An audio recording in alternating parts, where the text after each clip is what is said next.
اگر میں صدر بنا تو قومی تعمیر نو کو فوری اور مکمل ختم کر دیا جائے گا۔ صدارتی امیدوار کی حیثیت سے ڈونلڈ ٹرمپ نے غیر ملکی مداخلت پر ایک بہت ہی مختلف اپروچ رکھنے کا وعدہ کیا تھا۔ ہم اب تک مشرق وسطیٰ میں $6 کھرب خرچ کر چکے ہیں۔ ہم اپنے ملک کو دوبارہ ازسر نو تعمیر کر سکتے تھے۔ سالوں سے صدر ٹرمپ امریکی جنگوں پر تنقید کرتے ہوئے انہیں جانی اور مالی زیاں کہتے آئے تھے، لیکن اپنی صدارت کے پہلے سال میں ڈونلڈ ٹرمپ نے یہ تنازعات کس طرح سنبھالے؟ اس کا مختصر جواب ہے، کوئی بڑی تبدیلی نہیں آئی ہے۔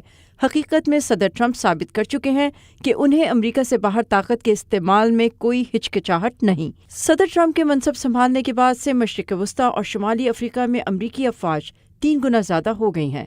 پچھلے سال 2016 کے مقابلے میں امریکہ نے عراق اور شام میں 30% زیادہ بمباری کی اور افغانستان میں اس سے بھی 3 گنا زیادہ بم گرائے گئے۔ ڈرون اور فضائی حملے بھی 2017 میں بڑھتے نظر آئے، خصوصاً پاکستان، لیبیا، یمن اور صومالیہ میں۔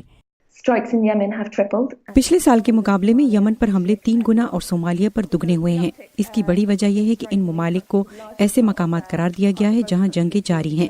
اس کا مطلب یہ ہوا کہ وہاں امریکہ کو حملوں کے لیے کم پابندیوں کا سامنا ہے۔ اس سب کو اکٹھا کر کے دیکھا جائے تو صدر ٹرمپ کی حکمت عملی بھی ماضی کی پالیسیز سے کچھ کم مداخلت پسند نہیں۔ اگر فرق ہے تو یہ کہ یہ کچھ زیادہ جارحانہ رہی ہے، یہ کہتے ہیں کیٹو انسٹیٹیوٹ کے کرسٹوفر فریول۔ وہ زیادہ تر وہی کر رہے ہیں جو انہیں ورثے میں ملا ہے۔ مثلاً ماضی میں انہوں نے افغانستان کی جنگ کے خلاف مہم چلائی تھی، اس کے باوجود انہوں نے افواج میں اضافہ کیا ہے۔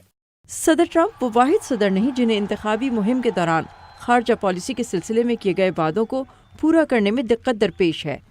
مثلاً صدر براک اوباما نے عراق سے افواج واپس لانے کا وعدہ کیا تھا اور انہوں نے ایسا کیا بھی، لیکن پھر انہیں داعش سے لڑنے کے لیے افواج واپس بھیجنی پڑی۔